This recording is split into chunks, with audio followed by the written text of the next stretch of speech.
Sing, sing, sing, and when you're singing, the world's all in rhyme. So have your fling, let's sing and have a good time. Dance, dance, dance, a little dancing makes life sublime. Your life is short and you ought to have a good time. For instance, it's nice to work a little bit, and it's fun to play a little bit, and it's great to pet a little bit, because you can't get enough of it, so laugh. It's about the guys and dolls of Broadway, as told by one of America's greatest storytellers, Damon Runyon. His Broadway stories of gangsters, gamblers, and touts are famous. This is Famous Stories. I am John Henderson. Coming up, we will hear the story Pick the Winner from the Golden Age of Radio. But first, let us take a look at another production loosely based on the same story. In 1955, they made a film version of the Broadway musical Guys and Dolls. Although the movie borrows elements from other Runyon stories, one of the major plots is that of Nathan Detroit, played by Frank Sinatra, and his ever-loving fiancée, Adelaide, played by the original Broadway actress, Vivian Blaine. No matter how terrible a fella seems, you can never be sure that some girl won't go for him. Take us. It is mine and Adelaide's 14th anniversary. We are engaged 14 years today. Adelaide, I do not have a present for you. Nathan, darling, there isn't anything I couldn't do without. Just as long as you don't start running that crap game again. Crap game? You know Nicely Johnson, of course. Yeah, of course. How goes everything? Nicely, thank you. I have been waiting to hear from Nathan Detroit. What will be the location of his crap game? We don't know yet. Do you know what is at stake here? Nathan Detroit's crap game. Because of a doll. I cannot believe that a #1 businessman like you could let himself go and fall in love with his own fiancée. All right, so Adelaide is my weakness. Well, well, well. Can anybody be missing? Terry the horse, Liver Lips Louie, Angie the ox, Society Max. What's on, Nathan? What brings all these senior delinquents together? They got lonely. How do I know? It's a party, Lieutenant. What kind of a party? A dinner. A bachelor dinner for Nathan Detroit. He's getting married. Oh, Nathan, darling, I'm so thrilled. Why didn't you tell me? Well, it was going to be a surprise wedding. You certainly had me fooled, Detroit. When is the happy occasion? Gee, wouldn't it be wonderful if we could get married tomorrow night? It's going to take a little time. You could elope. Nathan, the lieutenant has come up with a romantic suggestion of which I approve. Elope. And for the trip, I will loan you my getaway car. That is, my station wagon. But tonight, we're eloping tonight. We're getting married tonight. In front of all those people we talked about it. Oh, Sky, he's just gotta be here. Well, he isn't. It's the crap game again. Does it surprise you? You know Nathan. But he promised to change. Change. Who do you love? Who do you want to marry? Nathan, or what you want to make out of him? I want to marry and live normal like people. I want to have a normal home with wallpaper and bookends. Well, let's fall in love with people, not with gamblers. Adelaide, How clumsy of me. if you knew what I've been through. Please? Adelaide, what is this? How can you be so upset over one lousy elopement? I am not upset. I have succeeded in your not being able to upset me no more. I have got you completely out of my... Oh, Nathan! Adelaide, baby, don't do that to me. I can't stand it when you cry. Look, we'll get married, I promise you. And we'll have what you always wanted. A little white house with a green fence. Here now is the radio adaptation of the original story from the syndicated series The Damon Runyon Theater, which first aired December 19th, 1948. The Damon Runyon Theater.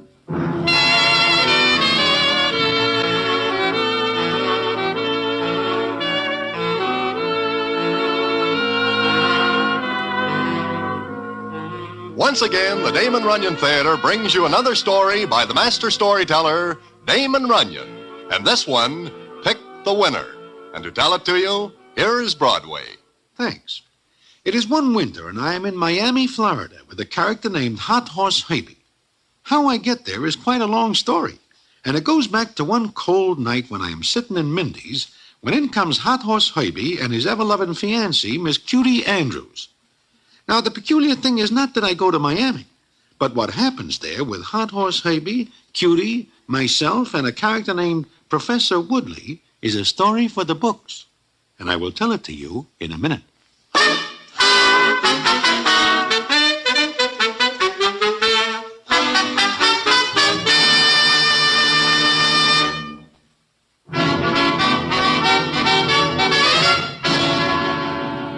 And now, back to the Damon Runyon Theater and the famous story, Pick the Winner.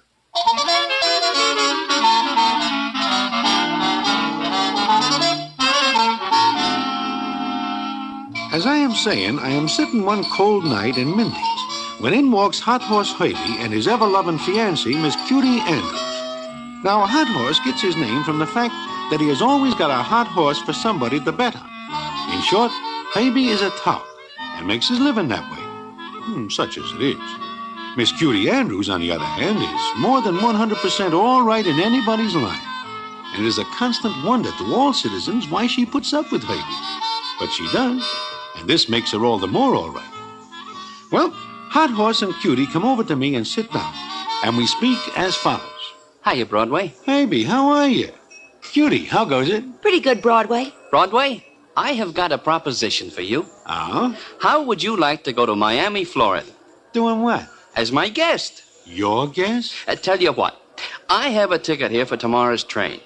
I do not understand. Why do you have a ticket for me? Well, me and Cutie always goes down for the season at Hialeah. We each already have a ticket. Maybe wait a minute. I still do not understand what this has got to do with me. Let me tell him, Herbie. I think I make it very clear. Broadway. Yeah, Cutie. Remember old Mr. Donlin? Donlin? Oh, sure. Yeah, what about him? He is also going to Miami, Florida. Oh, that is nice. He will like it. Maybe. He died, Broadway. I am sorry. Yeah. He was a nice old guy. Anyway, his home was in Miami. They are sending him back there. And the railroad company says he has got to be accompanied by a passenger. Wait a minute. You want me? Oh, no, that is out. But look, Broadway, you get a free trip to the land of sunshine. You will bask in the sun and bathe in the waters of the Gulf, like Cutie and me will do. When there is a racetrack around? I will lay more than a little 6-5. You cannot even point in the direction of the Gulf when you are in Miami. Please, Broadway, do this for me. Find somebody else. I cannot. I will not do it. Oh, look, it's starting to snow outside. Paper says the temperature's going to drop way down. Cutie, I am talking business. I'll bet we're in for one of those early cold winters. Snow's getting thicker. Yeah, it is. You know, it never snows in Miami. Cutie, what has that got to do with what we are talking about? Nothing. Nothing. That's what I say. Well, guess we'll have to find someone else, Herbie. Too bad you won't go with us, Broadway. Wait a minute. Yeah? How long will you stay? Long enough to make a killing. I got the names of some pretty hot horses. Tell you what, I will do it for you as a favor. But only as a favor, you understand? Oh, sure. We understand, Broadway. Uh-huh. I guess you do understand, Cutie.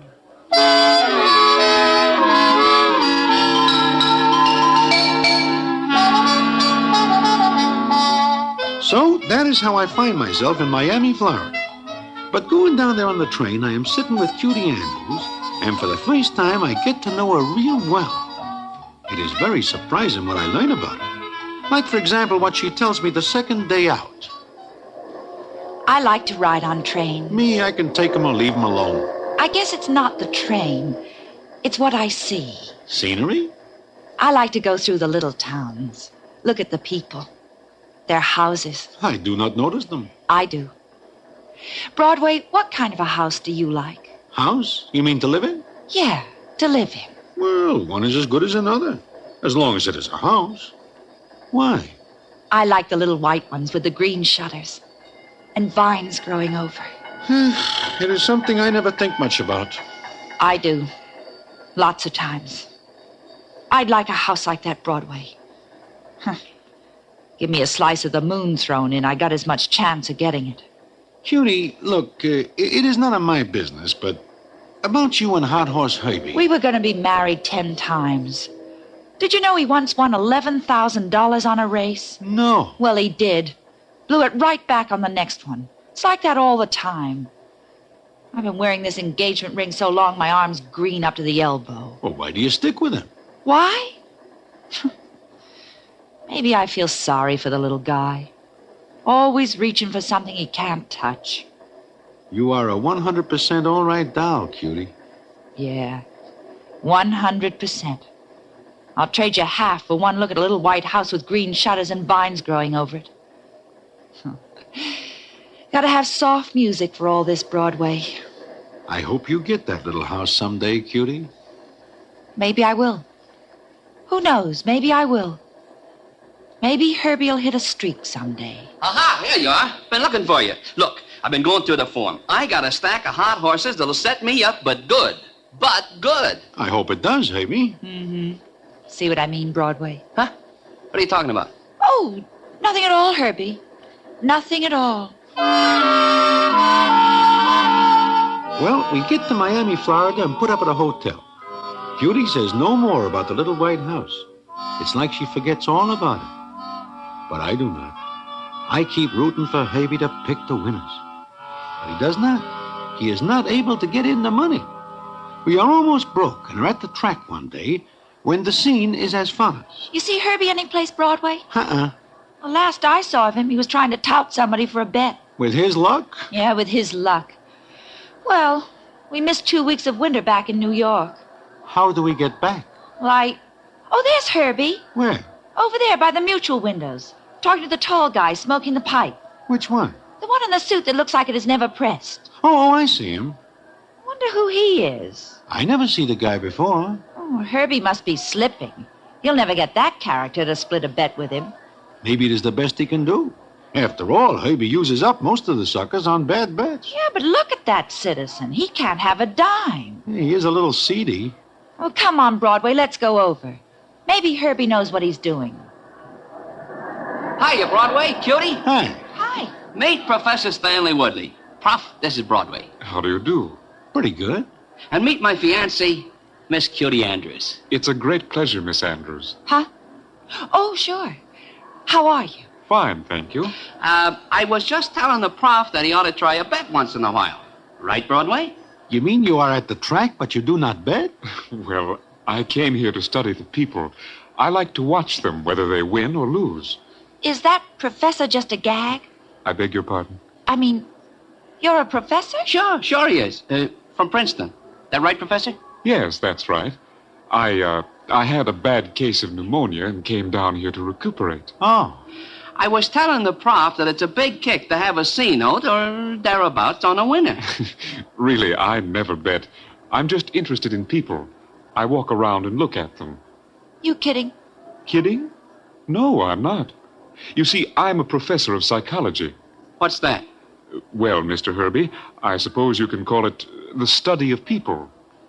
That's all you do? Yes. Look, Prof, the next race is just coming up. Now, I got a hot horse that can do good. I don't know if I should or not. Oh, why not? Just a C note. C note? $100. Oh, no, not that much. A 50 then? I don't think so. A 25? I don't know. Look, make it a 10 spot. Hey, but you gotta hurry. It's post time. Well, all right, I'll do it. Okay, come on. We got just time to lay it on. Oh, excuse me, Miss Andrews, Mr. Broadway. Sure. What's the matter, Cutie? Oh, nothing. Looks like a nice guy. Yeah, he does. Things must be getting pretty tough for Herbie when he has to tout a guy like that. Yeah, I guess so. I hate the whole thing, Broadway. I hate it. I know. But maybe someday... Yeah, maybe someday. But there's an awful lot of corners to turn first. Well, the horse Herbie gives Professor Woodley wins. And Herbie sings his bad luck because he does not have a big bettor instead of Woodley. But it is better than nothing. That same night, it seems Herbie invites Woodley to eat with us. We are finished eating, and Herbie goes off to see what's good for the next day. I am paying no attention to much of anything until I hear Professor Woodley say, No, I'm a bachelor, Miss Andrews. You must get pretty lonesome. Well, not exactly. I have my work. It keeps me pretty busy. I have my home. Home? You have a home? Well, a lot of people wouldn't call it much of a home, but I like it. It's my own. Yeah. Your own. Where is it? Princeton, fairly close to the university. Uh-huh. Well, I guess there's not much excitement, is there? Not real excitement, no. But you like it. Yes, I do. What about your home? You live alone? I have a housekeeper. Oh.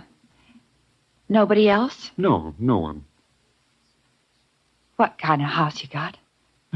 Just a small white one. It's got green shutters? Why, yes. How did you know? Oh, I don't know. And what kind of vines grow over it? Why, this is the most amazing thing I've ever heard. You couldn't possibly know all this. Oh, that's what you think, Professor. Yes, but you've never seen me before. I've seen the house. Oh, you're joking. I wish I was, Professor. I wish I was. Broadway, is she joking with me? She is not kidding you, Professor. Oh, it's really astonishing. Go on, Miss Andrews. What else? I don't see any more. Oh, please, I hope I haven't offended you. No. But you were so accurate in your description. Forget it, Professor. There are 1,000,001 little white houses with green shutters and vines. But they all belong to somebody else.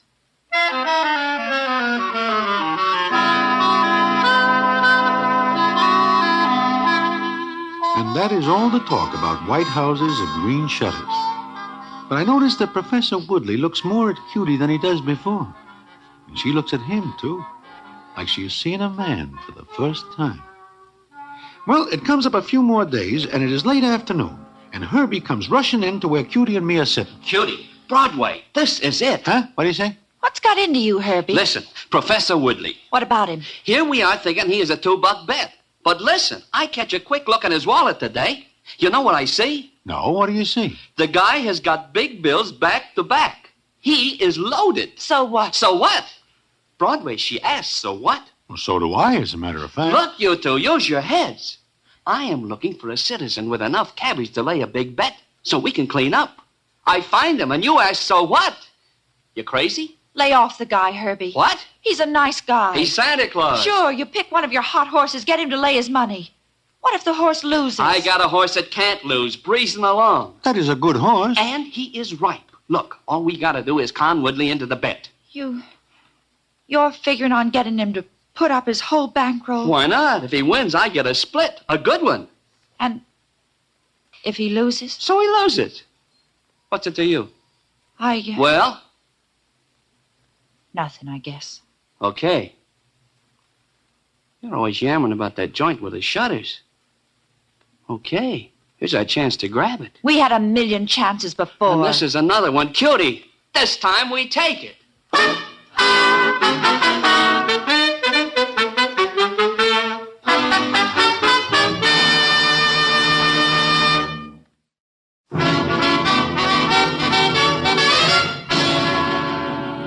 And now, back to the Damon Runyon Theater and the famous story, Pick the Winner.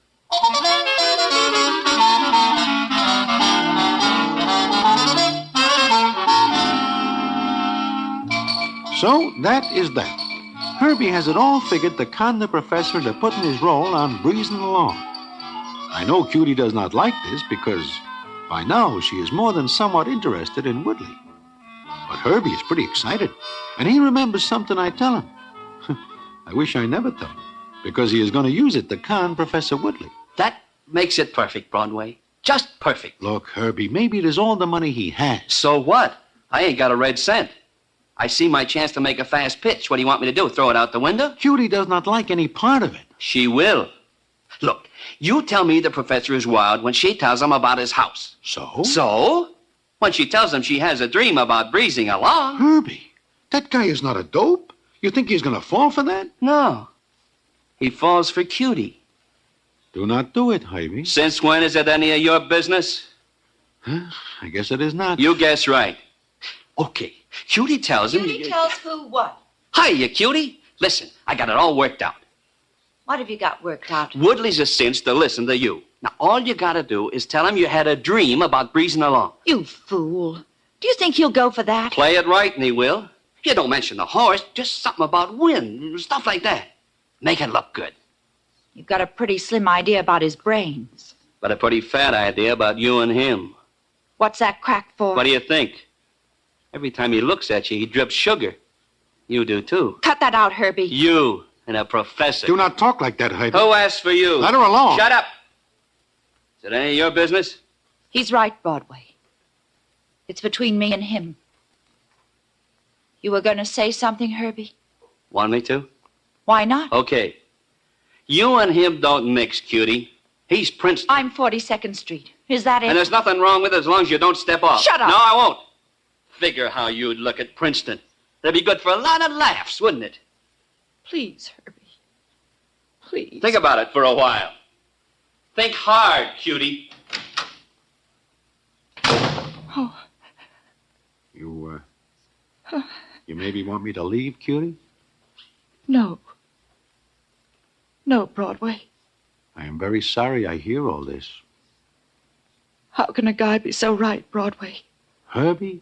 Right? Yeah. Me, Mrs. Princeton, with a white house and green shutters. Look, Cutie, what are you going to do? Do? Play it his way.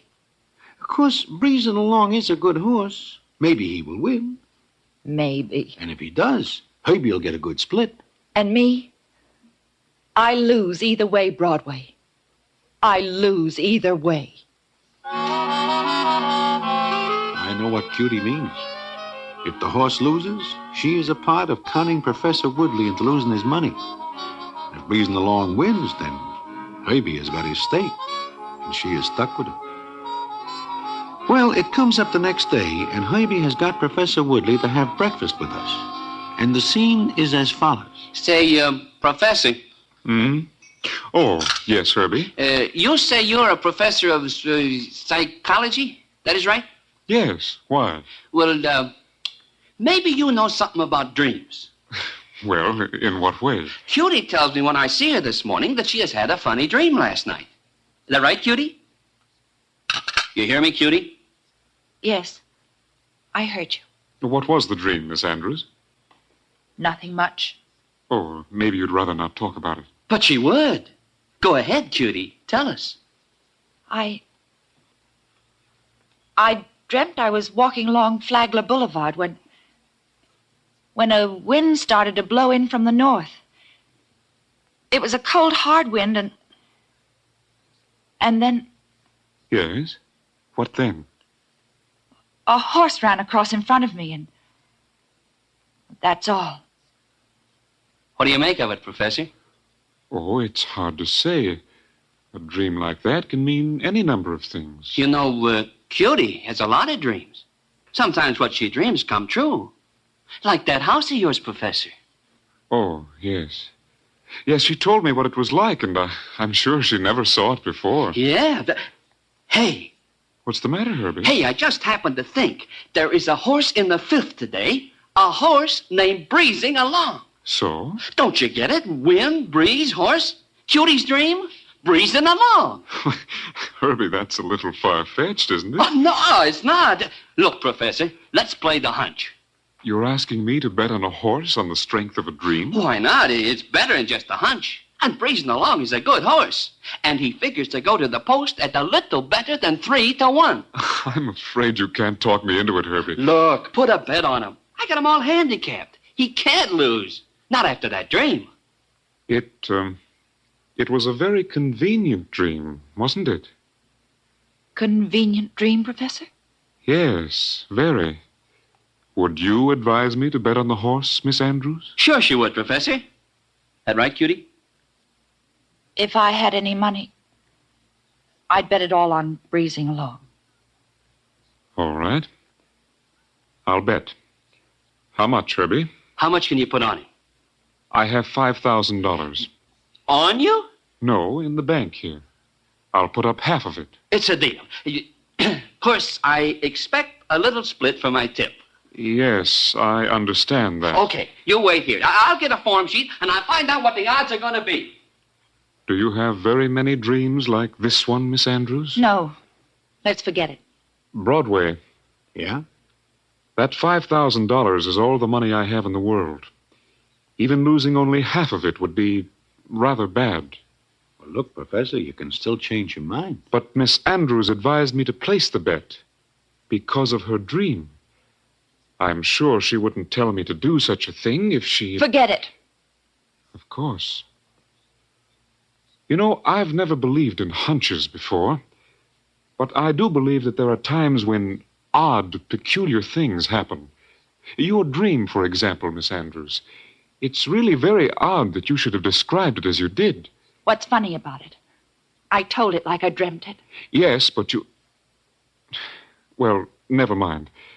Maybe I should forget my training, scientific training, and play the hunch. Is that what you are going to do? Yes, Broadway. That is exactly what I'm going to do. Because of Miss Andrews. Okay. Play it. Play it, you sucker, all the way. Maybe you don't know that Herbie never won a big bet in his life. He's a jinx, a hoodoo. You'll end up in the rain if you go along with him. Out in the rain with no coat, no umbrella. Play it his way. Go ahead. See if I care. Are you still going through with it, Professor Woodley? Yes, Broadway. Now more than ever, I'm going to play my hunch. And he does. He goes to the bank, and when he comes out, he hands Herbie 2,500 potatoes.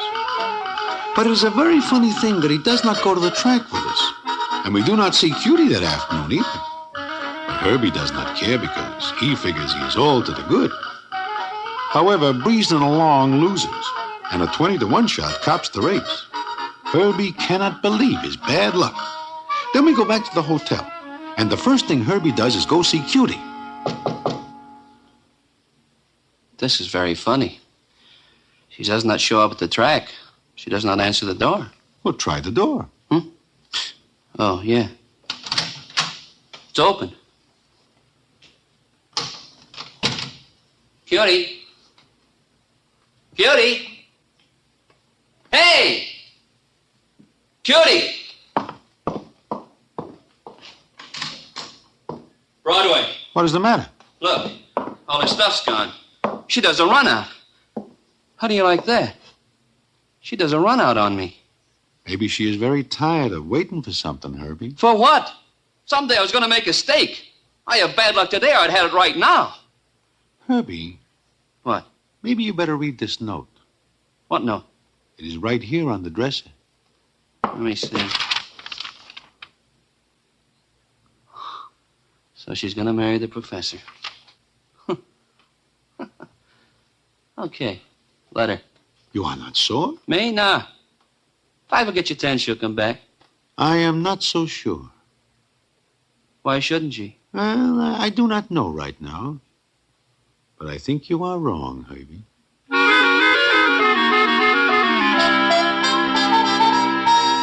Now, you may think that is the end of the story, but it is not.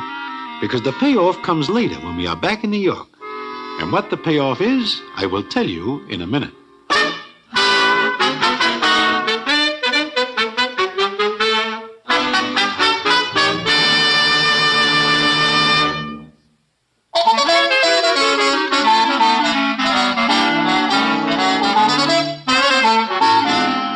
Well, Herbie and I get back to New York when Herbie manages to hit one good race and we get the fare.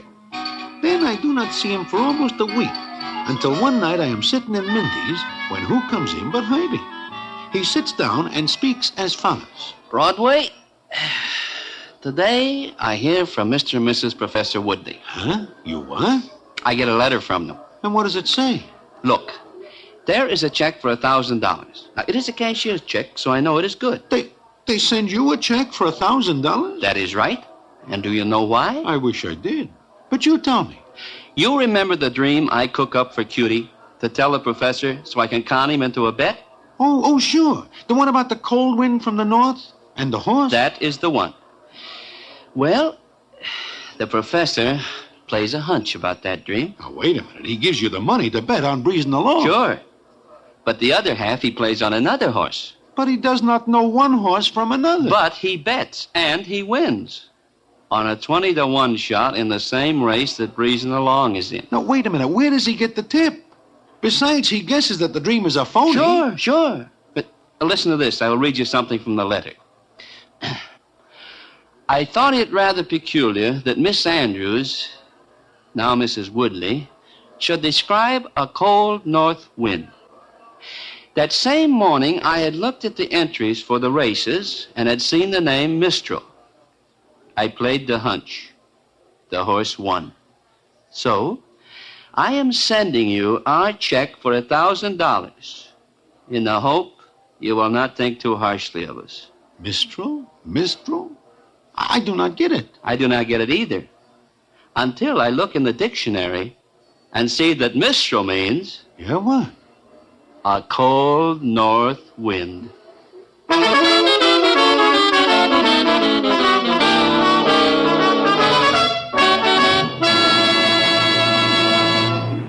And so ends Pick the Winner, another of the famous stories. Our opening music was Have a Good Time by J.C. Flippin from the movie $1 Million Ransom, based on the story by Damon Runyon. In 1948, the Damon Runyon Theater, with John Brown as Broadway, was directed by Richard Sandville, and the stories were adapted for radio by Russell Hughes. Bern Karstensen was in charge of production. For Mayfair Syndication, John Henderson speaking.